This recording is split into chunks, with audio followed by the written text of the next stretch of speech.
अस्सलाम वालेकुम वरहमतुल्लाहि वबरकातुहू। दोस्तों, मैं इस वक्त मौजूद हूँ शेर कश्मीर जो ब्रिज है पुंछ का, उससे ही थोड़ी सी दूरी पर हाइट में एक जगह आती है कनुया, वहाँ पर हूँ। और यहाँ से आप देखें कि शहर पुंछ का कितना खूबसूरत नज़ारा है, और इसके अतराफ़ में या इसके साथ जितने भी जो गांव हैं वो भी आप देखें कितने खूबसूरत हैं। बहुत प्यारी जगह हैं ये।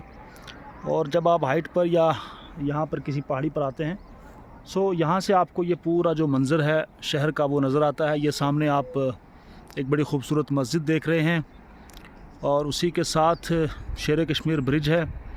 फिर आप जब बाज़ार में एंटर होंगे तो आगे जो मार्केट्स हैं या जितने भी चीज़ें हैं, और बिल्कुल सामने आप देखें तो वो जो सामने वाली पहाड़ी है, और उसके बिल्कुल करीब जो है यहाँ का रेडियो स्टेशन है जिसको आप दूर दराज बैठ कर सुनते हैं। और फिर थोड़ा सा लेफ़्ट में जाएंगे तो यहाँ पर आपको दिख रहा होगा हमारा जो पुंछ का जो बहुत पुराना किला है वो है। और ये शहर पुंछ की जो पूरी तस्वीर है मैं आपको दिखा रहा हूँ।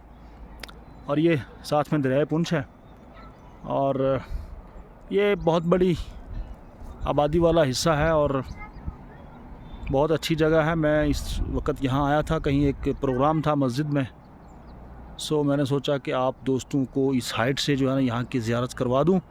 आप सबका बहुत बहुत शुक्रिया। अपना बहुत सारा ख्याल रखें, और कभी मौका मिले तो आप भी ज़रूर यहाँ पर आएँ। बहुत शुक्रिया।